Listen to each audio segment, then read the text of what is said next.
Bonjour et bienvenue sur le plateau de Bonjour chez vous. C'est une joie pour moi de vous retrouver aujourd'hui. Notre thème du jour est qu'est-ce qu'une manifestation du Saint-Esprit? Et aujourd'hui, c'est Joël qui va nous apporter la pensée du jour. Et ensuite, Frank fera la rubrique Flashback. Il nous parlera du réveil régional dans le Kentucky dans les années 1800. Voilà, vous connaissez le programme, je vais retrouver les chroniqueurs.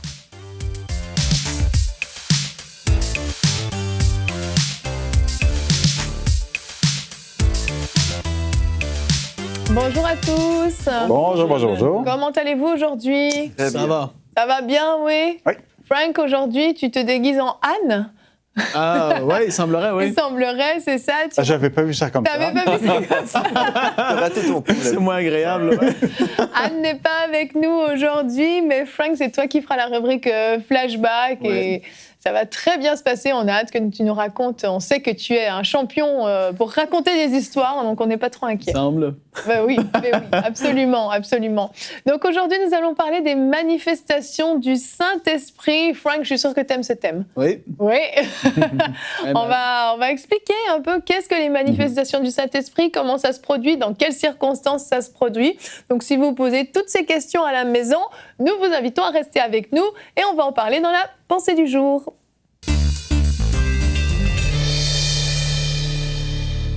Joël, le titre de ta pensée, quand Dieu se manifeste, ... Oui, exactement. Et aujourd'hui, j'aimerais vous parler justement que le Dieu que nous servons est un Dieu tout-puissant et surnaturel. Et lorsque Dieu se manifeste dans une réunion ou même sur une personne, bien, on va ressentir quelque chose. Mais il y a eu un temps, je me souviens, j'avais 18 ans. À l'époque, moi, j'avais remis en question tous les dons du Saint-Esprit. En fait, je voulais tout comprendre sur Dieu. J'étais vraiment intellectuel à ce moment-là. J'avais même lu des livres contre les manifestations du Saint-Esprit. J'étais vraiment comme dans un temps où je remettais en question des choses que j'avais toujours crues toute ma vie. Pourquoi? Parce qu'il y avait des gens qui disaient « le Saint-Esprit me fait faire telle ou telle chose ». Et pour moi, j'étais totalement dégoûté. Je me souviens, j'ai passé en fait une période de ma vie où j'avais été dégoûté et j'avais même rejeté les manifestations du Saint-Esprit. J'ai même quitté le monde des églises que j'ai connues pour aller dans un monde cessationniste, c'est-à-dire des églises qui ne croient plus aujourd'hui aux manifestations des dons du Saint-Esprit. Donc, ce qui s'est produit pendant cette période de ma vie, je suis devenu très triste, je suis devenu très intellectuel et j'avais même perdu ma joie de vivre. Un jour, le Saint-Esprit m'a parlé et puis il m'a dit si tu es comme ça aujourd'hui, bien, c'est forcément pas moi qui t'a dirigé dans ton monde de raisonnement. Et puis, j'ai compris finalement que l'Esprit de Dieu m'appelait à revenir et vraiment croire qu'il se manifestait. Et Dieu m'a surpris. Moi, une des choses que je pourrais vous dire aujourd'hui, quand Dieu se manifeste, il peut vous surprendre. Et puis, c'est ça qui s'est produit, en fait, dans ma vie.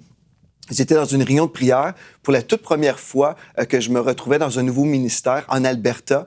Et la présence de Dieu est venue sur moi dès la première réunion. Et puis, j'ai été immobilisé pendant 1h30. Et j'ai rien vu à ce moment-là. Je n'ai pas vu de vision, mais j'ai juste ressenti la présence de Dieu venir sur moi.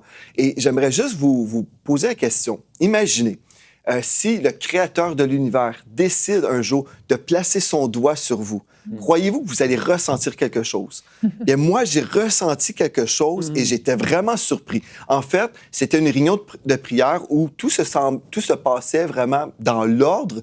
Dans le sens, il n'y avait rien de spectaculaire. En fait, c'était moi, le conservateur, celui qui avait tout remis en question, qui recevait une touche de Dieu vraiment particulière et qui pouvait même sembler bizarre lorsque les gens me voyaient. Mais en fait, le Saint-Esprit est venu sur moi et puis j'ai compris, à ce moment-là, Dieu a changé toute ma théologie dans un seul instant. Parce que quand le Saint-Esprit nous visite, ce qui peut se produire, bien, on peut vivre ce qu'on retrouve dans la parole de Dieu. Dans Actes, chapitre 2, au verset 15, il est écrit, ici c'est l'apôtre Pierre qui prêchait, « Ces gens ne sont pas ivres, comme vous le supposez, car c'est la 3e heure du jour, mais c'est ici ce qui a été dit par le prophète Joël. Dans les derniers jours, dit Dieu, je répandrai de mon esprit sur toute chair. Vos fils et vos filles prophétiseront, vos jeunes gens auront des visions, et vos vieillards auront des songes. » Je pourrais vous parler de toutes sortes de manifestations du Saint-Esprit. Mais une des choses que je veux juste vous dire au départ, c'est qu'on doit faire attention de ne pas évaluer des manifestations avec une perspective humaine. Parce que sur le plan humain, on pourrait se dire « Ah bien ça, c'est charnel » ou « Ces gens fabriquent des choses ». Et oui, dans certains cas, c'est la réalité. Et en fait, moi, je pense que j'ai été repoussé dans ce chemin de la présence de Dieu parce que justement, il y avait des gens qui disaient qu'ils vivaient des choses de Dieu et puis finalement, c'était charnel. Mais il faut faire attention parce que vous ne voulez pas faire comme j'ai fait, vous ne voulez pas prendre de détour. Donc, des fois, on peut voir une manifestation et dire « Ah non, non, ça, c'est charnel ». Mais en fait, le Saint-Esprit, lorsqu'il vous touche, on peut expérimenter toutes sortes de choses. Il a promis dans sa parole, dans Jérémie, qu'on était pour vivre des rafraîchissements. Donc, quand le Saint-Esprit se manifeste, si je suis triste, peut-être je vais me mettre à rire. Pourquoi? Parce que la joie du Seigneur est ma force. Donc, la joie que Dieu me donne, bien, Dieu peut me donner une thérapie dans sa présence. Peut-être juste, je commence à rire. Ce n'est pas une fabrication, c'est quelque chose que l'Esprit de Dieu fait en moi. Et là, j'expérimente une guérison ou un rafraîchissement spirituel. Bon, quand le Saint-Esprit est venu sur moi cette fois-là, la première fois, c'était un mercredi soir, bien, je suis tombé par terre, immobilisé pendant 1h30. Vraiment, j'étais immobilisé. Et il y a des gens qui vont dire, oui, mais Dieu dit qu'on peut toujours être au contrôle de nous-mêmes parce que la Bible nous dit que l'esprit du prophète est sujet au prophète. Ou quand on lit Galates 5, 22 ou 23, on voit le texte qui nous dit que le fruit de l'esprit comprend, entre autres, la maîtrise de soi. Donc, on devrait toujours être au contrôle de nos facultés et tout ça. Mais une chose que vous devez comprendre, lorsque la divinité touche notre humanité, bien, on réalise que le Tout-Puissant est vraiment puissant et on a du mal à se tenir debout. Et j'aimerais vous dire, dans notre assemblée, on n'a personne derrière les gens lorsque nous prions pour les gens. Parce que quand le Saint-Esprit nous fait tomber par terre, on ne se blesse pas. Je ne veux pas donner de consignes pour vos églises, mais dans notre église, c'est comme ça. Quand le Saint-Esprit nous touche, moi, je me souviens, je suis tombé en pleine face, là, comme ça, avec mes lunettes qui sont parties. Mais je ne me suis jamais blessé parce que quand l'Esprit de Dieu nous touche, bien, c'est lui qui nous touche et Dieu est tellement merveilleux et parfait, rempli d'amour. Donc, on peut vivre toutes sortes de manifestations. On peut rire, on peut pleurer, on peut parler en langue, on peut être saisi en esprit, on peut même tomber en extase, comme nous retrouvons dans la parole de Dieu. Il y a toutes sortes de manifestations, mais comment évaluer si ces choses-là viennent de Dieu? Bien, en fait, on devrait voir les fruits. Si une personne a été touchée de Dieu, bien, il va y avoir forcément des fruits. On va pouvoir dire, OK, cette personne a vécu telle chose cette journée, et puis après, il y a eu un changement, il y a eu quelque chose qui s'est produit. Ce n'est pas simplement être Yves pour être Yves. Non, il y a vraiment un but. Donc, voilà certaines choses qu'on peut vivre, mais nous devons aussi user de sagesse pour bien discerner, pour ne pas juger trop rapidement, parce qu'on peut se faire voler et prendre des détours, mais ce qu'on veut tous, je crois, les gens qui sont vraiment sincères devant Dieu, nous voulons tous accueillir le Saint-Esprit dans nos vies. Nous voulons vivre pleinement tout ce que Dieu en réserve pour nous. Et c'est ça que je vous souhaite aujourd'hui. Je vous souhaite vraiment ouvrir votre cœur pour recevoir ce que l'Esprit de Dieu en réserve pour vous, parce que peut-être aujourd'hui, vous avez besoin d'une touche. Peut-être aujourd'hui, vous avez besoin d'une guérison que seul le Saint-Esprit peut vous donner. Donc voilà, je vous encourage. Croyons aujourd'hui que le Saint-Esprit peut encore se manifester. Amen, amen. Merci beaucoup, Joël. De rien. Et c'est certain que quand Dieu nous touche, quand le Saint-Esprit de Dieu vient sur nous, on ne peut pas supporter cette présence. Alors parfois, c'est une présence qui est très douce, j'ai envie de dire en petite dose, mais parfois c'est des grosses doses. Et notre corps humain n'a pas été conçu pour supporter une telle dose de gloire de Dieu, de sainteté qui vient sur nous. Et puis forcément, il y a des répercussions parce que quand le Saint-Esprit vient sur nous, c'est pas juste pour qu'on vive un temps un peu bizarre ou qu'on soit même un peu humilié à tomber par terre, à pleurer, à rire ou autre. C'est pour nous faire du bien en fait. C'est à notre avantage en fin de compte. Et puis tu parles dans ta pensée de l'ordre établi et comme tu le dis, l'ordre établi par Dieu n'est pas forcément notre ordre. Et ce que nous on appelle être quelque chose de structuré, de bien fait, ça veut dire que les temps de prière doivent se passer comme ça, commencer à telle heure, finir à telle heure. Le Saint-Esprit peut décider décider de faire ça totalement différemment. Et puis, si c'est lui qui le veut, il faut simplement se laisser conduire et on peut vivre des temps particuliers. Je ne sais pas si vous avez des anecdotes à partager, des moments où vous avez vu justement soit sur vous le Saint-Esprit se manifester ou dans vos assemblées ou des gens pour qui vous avez prié, des choses qui se sont manifestées, que ce soit, on a parlé de rire, on a parlé de pleurs, les dons du Saint-Esprit qui se manifestent également. Je ne sais pas, Jérémy, tu veux partager quelque chose? En tout cas, il y en a dans la Bible. Oui, ça beaucoup. C'est sûr. On peut voir dans la Bible, dans l'Ancien comme dans le Nouveau, Oui. Des gens avoir vécu des manifestations du Saint-Esprit. L'une des personnes particulières dans l'Ancien Testament, il y a eu Moïse, entre autres, la gloire de Dieu sur lui. Il y a eu aussi Ézéchiel, qui plusieurs fois, la main de Dieu était sur lui. Et il se retrouvait dans des situations où il était comme pétrifié, Jérémie aussi. Il était transporté dans des visions divines. Ouais. Ça fait partie des manifestations du Saint-Esprit. Les sacrificateurs, parfois la présence et la gloire de Dieu étaient tellement fortes qu'ils n'arrivaient pas à rester debout. Ils étaient obligés de se prosterner tellement il y avait une pesanteur sur eux. Il y avait la gloire de Dieu qui était là. Dans le Nouveau Testament, on pourrait aussi parler que ce soit Jean sur l'île de Patmos, qui a été ravi en esprit. C'est arrivé aussi à l'apôtre Paul.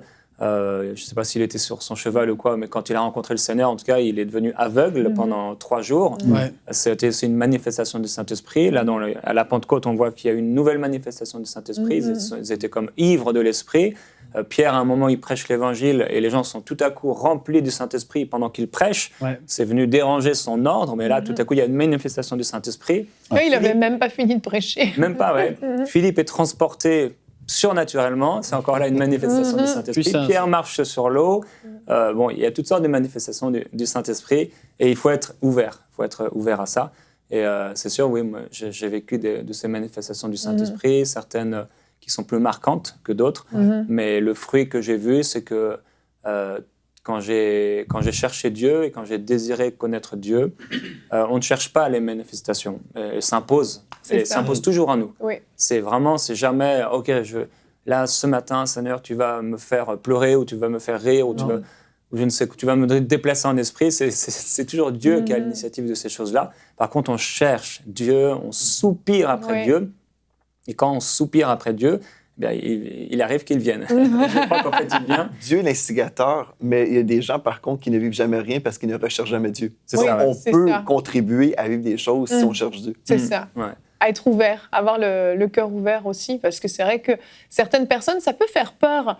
Et puis, il y a des personnes qui aiment être au contrôle de leur vie et de leur corps, de ce qui va... En plus, si ça se passe dans un temps d'église, c'est en public. Et ça peut être un peu gênant. Donc, ça peut un petit peu effrayer quand même. En fait, il y a 2 choses. Il y a la manifestation, j'allais dire directe et indirecte, dans le sens où quand on est dans le domaine du miraculeux, du miracle, on a des manifestations ici, selon un Corinthien, bon, là c'est direct, c'est sûr que c'est le Saint-Esprit qui agit directement en utilisant une personne. Mais des fois, ça peut être indirect, et j'utilise ce mot-là en me souvenant de ce que Jésus dit à Nicodème, en disant, le vent souffle où il veut, donc l'esprit, le vent, c'est le souffle ici, le souffle de Dieu, souffle où il veut, on ne l'entend pas, on ne le voit pas, mais on voit. On voit ses effets. Oui. On voit des feuilles voler, on voit des arbres bouger, mais on sait qu'il y a du vent, mais on ne le voit pas. Mais on sait qu'il y a du vent parce qu'il y a des arbres qui bougent, parce qu'il y a des feuilles. Donc on a des effets de la présence de l'esprit. Et dans certains cas, on pourrait appeler ça aussi une manifestation, dans le sens où c'est manifeste, on le dit en français, c'est manifeste que l'esprit est là parce qu'il y a tel ou tel signe. Maintenant, je pense qu'il faut faire attention à ne pas généraliser, dans le sens où sur un individu ou sur un autre, il n'y a pas le même effet. Sur un arbre, un gros chêne, quand il y a du vent, il va bouger un peu moins que sur un petit roseau. Oui. Pourtant, c'est le même vent. Oui. On va dire, oui, mais là, il y a beaucoup de vent, il bouge, lui. Et puis là, il y a l'arbre, il bouge à peine. On dit, il n'y a pas de vent. Non, c'est le même vent. Et je pense que des fois, avec les individus, les effets ne sont pas les mêmes. Oui, c'est vrai. Il y a des personnes qui sont très sensibles. Et il y a des gens qui déjà vont rire pour un rien ou qui vont pleurer pour un rien. Mais c'est sûr que quand l'Esprit de Dieu va être sur eux, ils vont avoir la larme facile, ou il y en a qui vont trembler, qui vont être émus. Ouais. C'est un peu la même chose qu'avec l'émotion. Quand quelqu'un est ému, si vous allez dans un milieu de tziganes, ça va hurler, ça va crier. Bon, c'est de si vous allez dans certains pays d'Afrique, l'émotion, ça va danser, ça se manifeste, c'est très physique. Mais si vous allez en Europe du Nord, l'émotion, ou ça va être un petit doigt qui se lève, ou c'est différent. Mais c'est pas pour autant qu'il n'y a pas d'émotion. Exactement. Mais l'émotion ne se manifeste pas de la même manière. Et c'est vrai en ce qui concerne l'esprit. Et c'est là où il faut être prudent à ne pas juger en disant, lui, il ne réagit pas de la même manière que lui, donc il n'a rien reçu. Peut-être que la personne est différente. Maintenant, évidemment, quelqu'un qui ne veut pas, qui retient ses larmes, quelqu'un, par exemple, qui est très touché par une situation mais qui ne veut pas pleurer, ça, c'est autre chose. Mais d'une personne à l'autre, ça va se manifester différemment. Et le plus important, comme le disait Jérémie, ce n'est pas la manifestation, c'est la présence de l'Esprit. Le plus important, c'est que l'Esprit soit là, qui touche, qui travaille en profondeur et qui change une vie. Exactement, exactement. On peut regarder notre verset du jour, qui aujourd'hui est dans 1 Corinthiens 12 au verset 7. « En chacun, l'Esprit se manifeste d'une façon particulière en vue du bien commun. » Et si on continue au verset 8, on voit qu'il est question des dons du Saint-Esprit. Parce que l'une des manifestations du Saint-Esprit, c'est aussi la manifestation des dons. Et puis parfois, ça nous tombe dessus comme ça, on s'y attend pas. Une parole qui vient tout à coup pour quelqu'un, parole de sagesse, parole de connaissance. Ça peut être un don de foi, ça peut être différents dons. Et puis bon, bien sûr, on connaît tous le parler en langue qui est le fruit de la présence du Saint-Esprit lorsqu'on est baptisé du Saint-Esprit. Mais il y a différents dons qui vont se manifester et c'est pour le bien commun, pour l'utilité commune dans d'autres versions. Donc on voit cette importance qui est justement de pas ridiculiser les personnes, de ne pas humilier les gens. C'est absolument pas ça. C'est quand le Saint-Esprit vient, il y a des personnes qui peuvent être guéries par des éclats de rire. Allez savoir pourquoi. Voilà, c'est dans le rire. Les gens vont rire de façon incontrôlée et une fois que la manifestation va s'apaiser, les gens vont réaliser qu'en fait, ils ont été guéris de blessures profondes ou différentes choses. Oui. Tu demandais si on avait des anecdotes tout à l'heure. Je me souviens qu'il y a quelques années, quand il y a eu toutes sortes de manifestations un peu spéciales du côté de Toronto, si vous voyez ce que je veux dire. Oui. Dans certains milieux en France, on disait non, mais là, il y a quelque chose qui ne marche pas, ça ne marche pas, c'est des signes qui vont un peu trop loin. Oui. Et ma mère, qui est dans les mouvements de Pentecôte depuis très longtemps, se disait, mais moi, quand j'étais jeune, à Embrun, dans un camp, ici, très assemblée de Dieu, la Pentecôte traditionnelle, on a connu à un moment donné un temps où on s'est tous mis à rire et autres. On va dire... Et là, il n'y avait rien, ils n'avaient pas copié sur le Canada ou sur tel autre mouvement, mais c'est quelque chose qu'ils avaient vécu, qui les avait étonnés, qui n'était pas programmé, qui n'était pas prévu, mais qu'ils avaient vécu un temps de joie et de rire assez spécial. Et c'est là où il faut être prudent dans notre critique et dans notre jugement. Des fois, on va dire, non, mais ça ne marche pas, ça marche, mais non, respectons ce que l'Esprit de Dieu fait. Maintenant, peut-être que certains, c'est forcé ou charnel, comme Pasteur Joël le disait, mais on n'est pas là. Enfin, moi, je ne suis pas le juge. Ce qui est important, c'est de voir Dieu agir, qu'il y ait un résultat et qu'il y ait un impact. C'est au pasteur qui doit aussi, malheureusement, avoir une responsabilité des fois dans modérer. Oui, pour modérer. C'est là où ça devient un peu plus compliqué. Exactement. Donc, c'est pas tout le monde qui sont appelés à être pasteurs heureux. Mais en tout cas... Nous, on devrait vivre quelque chose. C'est ça. Quelqu'un disait, boire une tasse de café, c'est une expérience. Sortir au cinéma, c'est une expérience. Dieu, ça devrait aussi nous amener à des expériences personnelles. Et je voudrais vraiment encourager les gens, parce que là, on a parlé aussi un peu du côté négatif, mais à aspirer. À aspirer, pas, Seigneur, voilà, la manifestation, mais à aspirer à vivre une expérience et des expériences avec Dieu. C'est comme ça aussi qu'on voit que Dieu est réel, qu'il est vivant, il est vivant à travers sa parole. Mais si je ne vis pas d'expérience, mais Dieu, entre guillemets, il est mort. Et Dieu est vraiment, il est vivant. Amen. Il s'expérimente, il vit la présence de Dieu, ça se ressent. Moi, je vis la présence de Dieu. La présence de Dieu, je la ressens sur moi régulièrement, très régulièrement. C'est quelque chose d'unique. Et ça me fortifie, ça m'encourage, ça m'aide à aller plus loin, ça m'aide à traverser les difficultés, les persécutions, de sentir qu'il est là. Parce que je ne suis pas seul, il est là et je le sens. Je le sens sur moi. Ça nous fortifie, ça nous aide. Et les dons spirituels, ça, par contre, on doit y aspirer. On dit qu'il ne faut pas aspirer à tomber par terre ou je ne sais pas quoi. Mais par contre, les dons de l'esprit, on devrait y aspirer. Et l'une des façons d'y aspirer, c'est régulièrement. Est-ce que tu as une parole ? Est-ce que tu as une parole pour les gens qui sont autour de moi ? Et là, le Seigneur va commencer à nous parler de plus en plus. Exactement. Et Frank, dans la rubrique Flashback, tu vas nous parler justement de ce réveil qui a lieu au Kentucky où les gens ont vécu justement les manifestations du Saint-Esprit. On va voir ça tout de suite dans la rubrique Flashback.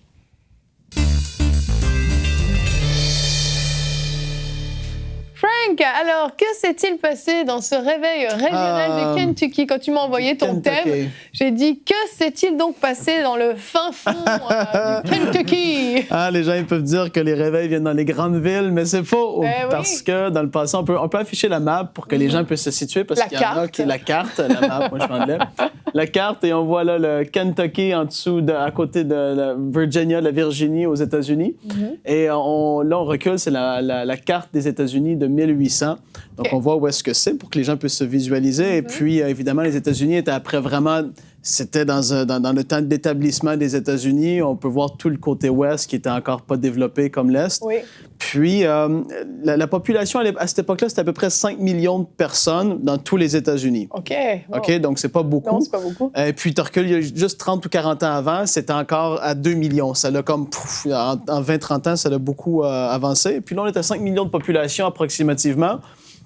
Et on est dans le Kentucky et il y a un homme qui s'appelle James McGrady. Lui, c'est un jeune homme, il avait à peu près une trentaine d'années. Et c'est un pasteur presbytérien.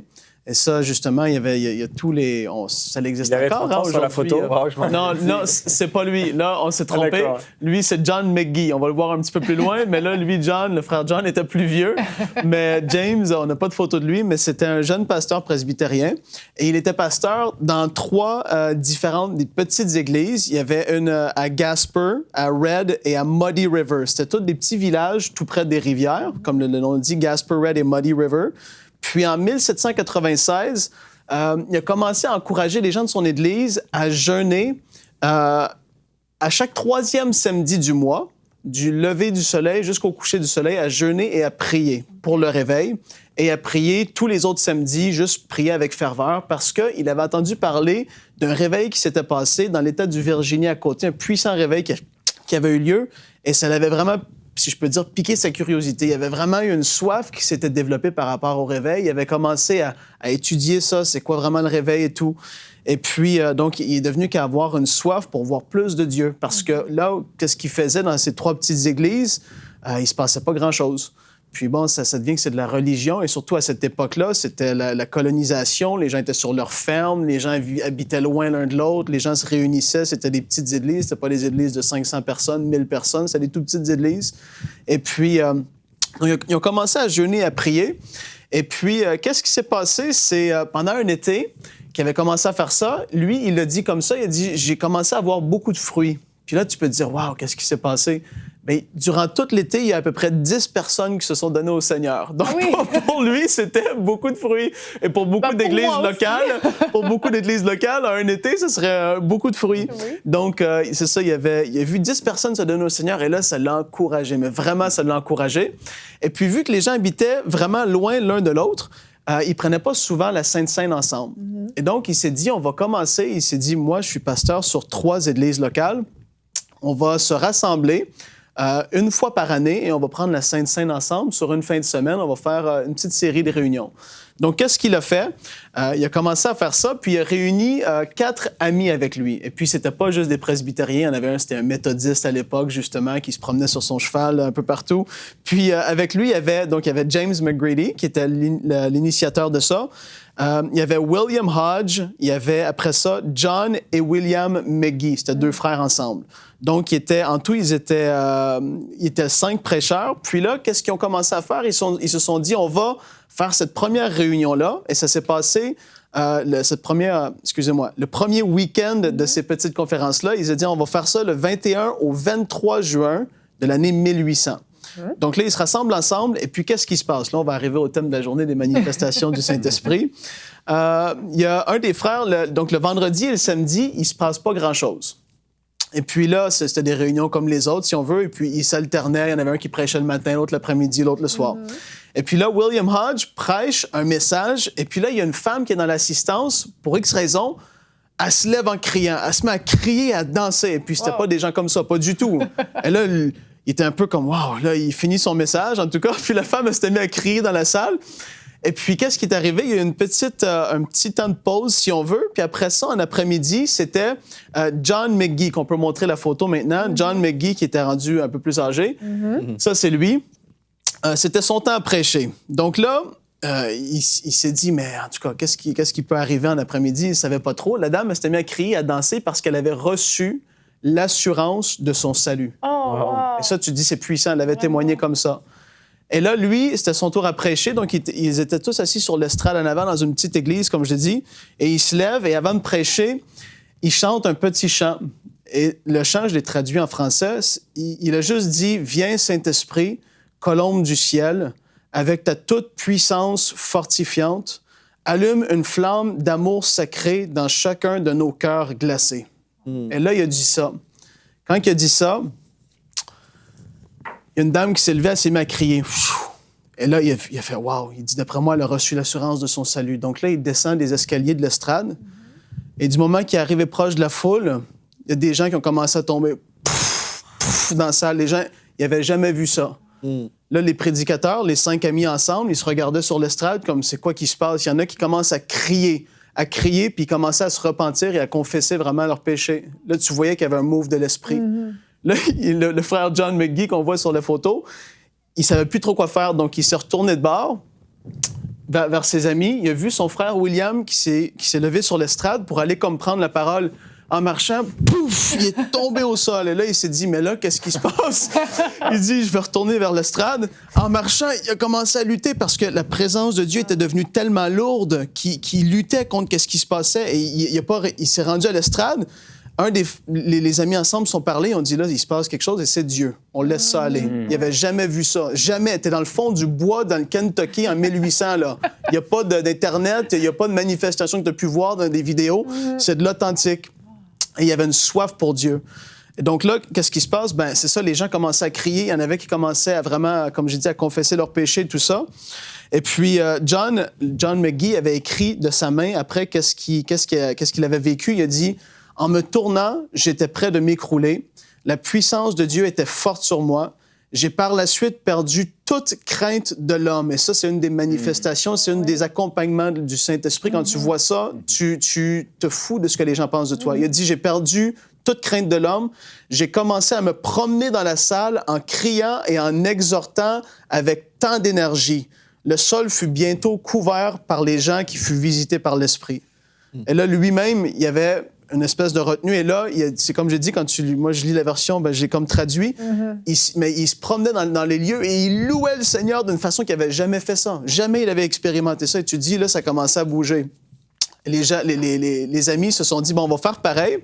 On va en faire une autre à l'église à Gasper River, dans une autre petite bâtisse un petit peu plus loin. On va faire ça le mois prochain parce que quand ça s'est manifesté, quand ça s'est passé, les gens dans les villages et tout ça aux alentours, ils ont commencé à en parler parce que jamais ils avaient entendu ça, jamais ils avaient vu ça. Donc là, à Gasper, à la rivière Gasper, en juillet 1800, ils se refont une autre petite conférence, si je l'appelle comme ça, de 3 jours encore. Et donc là, le vendredi, il se passe rien de spécial, le samedi non plus. Donc là, les gens, ils venaient de quand même loin, si on veut, mais ils venaient avec leurs chevaux, hein, puis les petites familles qui accompagnaient, et les gens voulaient voir qu'est-ce qui allait se passer. Et puis là, il se passe rien le vendredi et le samedi. Là, qu'est-ce qui se passe? Le samedi soir, il y a 2 dames qui étaient dans la foule, puis qui parlaient entre elles, puis il se passait pas grand-chose, et les 2 dames discutaient de ce qu'ils avaient vécu, elles. Et puis, pendant qu'ils discutaient de ça, soudainement, c'est venu dans la place. Un autre vent. Et là, les gens qui étaient partout, c'est comme si le feu s'est répandu. Les pécheurs qui étaient là, des gens qui suivaient pas Dieu du tout, tu pouvais les apercevoir couchés sur le sol et ils criaient pour recevoir la grâce de Dieu. Mais tu sais, comme on a dit tantôt, tu cherches pas ces manifestations-là. Je veux dire, il se passe. Et là, ça, c'était... Tu l'as dit, moi, je l'avais expliqué comme ça quand je t'avais dit de la rubrique. J'ai dit c'est comme un réveil régional parce qu'il y a des réveils qui vont toucher le monde entier, mais t'en as qui sont plus locales, qui vont être plus pour une province et tout. Là, il y avait comme un mouvement de l'esprit, un réveil qui se passait parmi les croyants et il y avait beaucoup de conversions qui avaient lieu aussi. Et donc là, les gens étaient couchés sur le sol, les manifestations se passaient encore, des gens, ils pleuraient, ils criaient, ils riaient, il y en avait qui vivaient toutes sortes de choses. Et puis, il y a un des hommes qui a dit... toutes les personnes, si on veut, en autorité qui étaient là, ont passé toute la nuit à parler avec les gens qui vivaient des choses parce que ces personnes-là, ils venaient qu'à comprendre leur nécessité d'avoir Jésus comme le Seigneur de leur vie. Et puis, ils ont passé toute la nuit à discuter avec ces gens-là. Et un des pasteurs avait dit, je me rappelle précisément d'une petite fille, il dit, j'avais discuté avec elle. Il dit, pour moi, il avait dit ça de sa propre bouche, il avait dit, pour moi, c'est la preuve, ça vient vraiment du Saint-Esprit, c'est les petits-enfants commençaient à vivre des choses, mais extraordinaires. Et il a dit, j'ai parlé avec une petite fille qui se rappelait spécifiquement, il discutait avec elle, et puis soudainement, il a dit, ses yeux se sont ouverts. Et la petite fille, elle a dit, « Oh, il le veut, il le veut. Il est venu. Oh, Christ est merveilleux. Christ est précieux. Oh, quelle plénitude je vois en lui. » Et là, c'est une petite fille qui parle. « Oh, la beauté que je vois en lui. Oh, comment ne pouvais-je pas croire en lui. Comment j'ai fait pour ne pas venir à lui auparavant alors qu'il voulait tant me sauver. » Puis là, elle s'est tournée vers les pécheurs, vers les personnes qui étaient là. Elle a commencé à les exhorter, à leur dire à quel point Christ était glorieux, à quel point il voulait les sauver. Et c'est une petite fille qui se mettait à prêcher aux adultes qui étaient là, et les gens, ils se donnaient au Seigneur. Là, tu vois, ça continuait, ça commençait à prendre de l'amplitude. Et puis, les petits-enfants vivaient tout ça. Et je vais avancer vite parce que le temps avance. Qu'est-ce qui s'est passé? C'est qu'ils ont dit, bon, là, on va en organiser un autre parce que les manifestations et les saluts augmentent d'une façon exceptionnelle. Et ils en ont organisé un dans une autre ville. Puis là, il y avait des milliers de personnes qui sont venues. Là, ça l'avait fait le tour. Des milliers de personnes s'étaient rassemblées. On peut voir une photo aussi, un peu de ce que ça pouvait avoir de l'air à l'extérieur. Ils fabriquaient, c'est ça, des campements. Et le terme anglais « camp meeting » qui se dit encore aujourd'hui, on va dire des camp meetings, c'est des séries, des réunions spéciales. Bien, eux, c'est parce que, justement, ils campaient à l'extérieur la nuit parce qu'ils arrivaient avec leurs chevaux de partout, des centaines de kilomètres avec leur famille. Ils mettaient un estrade à l'extérieur, les gens s'assoyaient et puis entendaient la parole. Et puis là, qu'est-ce qui s'est passé? Il y avait des milliers de personnes et là, c'était plus grand que ce qu'ils auraient même pu imaginer. Tellement qu'il y avait de gens, il y avait différents prédicateurs positionnés, mettons, à l'extérieur, comme on peut l'imaginer dans le bois, des prédicateurs à droite, à gauche, parce qu'ils prêchaient, chacun d'eux prêchait à des milliers de personnes. Il y avait tellement de gens qu'ils devaient prêcher simultanément. Oui, il n'y avait pas de système de son. Non, pas du tout, pas du tout. Et puis, il était parmi le bois, il y avait des feux de camp. Et toute la nuit, les gens se donnaient au Seigneur. Et il y en a un pasteur en particulier qui était venu et il se demandait vraiment c'est quoi. Parce que, comme on l'a dit tout à l'heure, il y en avait qui jugeaient ça. Il y en avait qui entendaient parler de ces choses, mais ça ne peut pas être Dieu. Des gens qui crient, des gens qui pleurent, des gens qui rient, des tombes sur leur visage. C'est quoi ces trucs? Puis il a dit, je vais aller, je vais me déplacer, je vais voir qu'est-ce qui se passe. Et puis à cette série de réunions-là, où il y avait, comme je dis, il y avait plusieurs milliers de personnes, il a dit, j'ai vu de mes yeux un homme que je savais qui était vraiment un pécheur. C'était un vrai de vrai. Il dit, je l'ai suivi. Et puis qu'est-ce qui s'est passé? L'homme était juste debout là, et soudainement, l'homme s'est écroulé. Mais tu dis, c'est ça, comme je dis, il faut sortir de notre boîte de l'Église, puis de comment ça se fait et tout. L'homme était debout et l'Esprit de Dieu est descendu sur lui, il s'est écroulé. Il dit, je me suis assis à côté. Et pendant plus d'1 heure, l'homme, il bougeait pas. Des fois, il revenait comme un peu à lui-même, il respirait, et là, il pouvait l'entendre demander pardon. Mais tu dis, mais c'est surnaturel, là, qu'est-ce qui se passait? L'homme, après ça, il repartait. Et à un moment donné, l'homme est revenu à lui-même, il s'est mis à genoux, il a commencé à crier à Dieu pour recevoir le salut de son âme parce qu'il s'en faisait tellement pour le salut de son âme. Il est devenu conscient, tu vois. Ça, c'est des manifestations du Saint-Esprit authentique que tu peux pas inventer, tu peux pas créer ça. Ça se passait sur des foules en entier. Ce même pasteur-là, qui était un peu sceptique au début, il a dit, quand ça a continué, parce que ça durait toute la nuit, ça continuait le lendemain matin, c'était comme sans cesse les réunions. Et puis, il a dit, à un moment donné, j'ai comme vu des gens qui étaient debout. Et là, pour lui, il l'avait décrit comme ça parce que c'est ce qu'il connaissait un peu comme langage. Il a dit, c'est comme s'il y avait des soldats au combat et qui se faisaient tous abattre. Ils tombaient tous. Comme des vagues. Ils tombaient tous dans l'esprit. Et puis les gens, il se passait des choses. Il a dit, il avait catégorisé ça par des manifestations. Il y en avait que c'était le rire, il y en avait que c'était les pleurs, il y en avait qui dansaient, il y en avait qui couraient, qui louaient Dieu. Il y avait toutes sortes de choses qui se passaient, mais qui sortaient de la norme.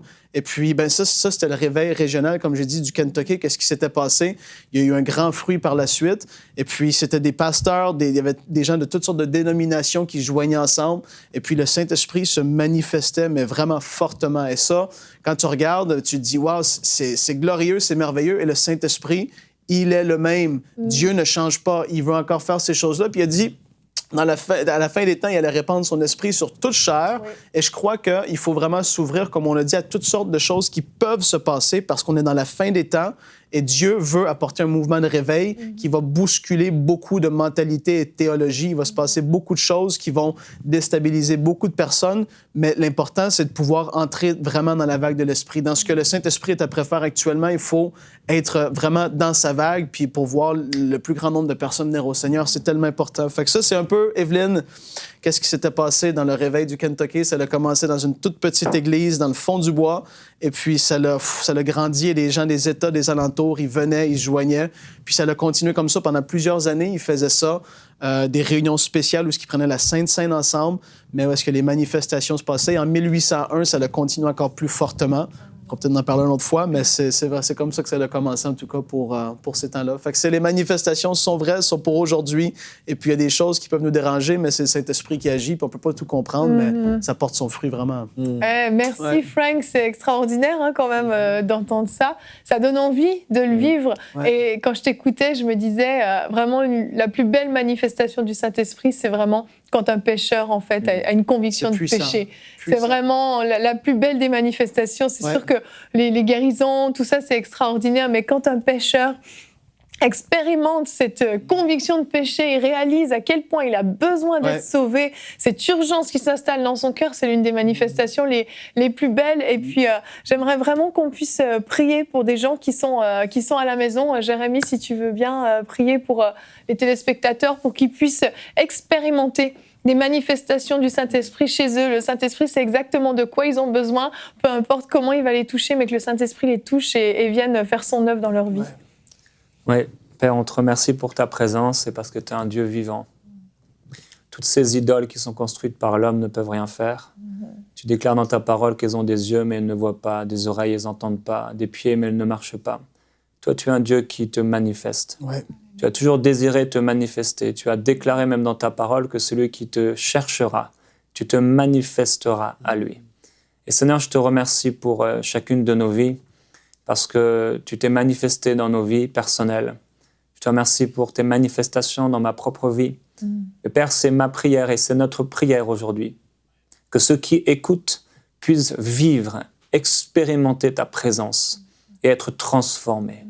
Quand tu nous touches et quand tu te manifestes envers nous, c'est pour nous amener plus loin, pour étendre nos limites, pour parfois même venir contre toutes les résistances, toute la rébellion qu'il peut avoir dans nos cœurs. Tu viens nous amener plus loin pour qu'on puisse porter plus de fruits pour toi. Et je prie maintenant, Père, que ton esprit se saisisse de ceux qui écoutent maintenant, que ta présence soit forte sur eux et qu'ils vivent une expérience totalement nouvelle, qui les amène à une repentance profonde. Père, alors qu'il y a plusieurs personnes qui écoutent aujourd'hui, mais qui ne vivent pas réellement avec toi, je prie qu'aujourd'hui, ce soit le jour de leur salut. Je prie qu'aujourd'hui, maintenant même, en écoutant cette émission, ils se repentent sous ta puissante main et qu'ils soient complètement transformés. Père, je te remercie parce que tu te manifestes envers ceux qui écoutent. Tu manifestes ta gloire et tu ne fais aucun favoritisme.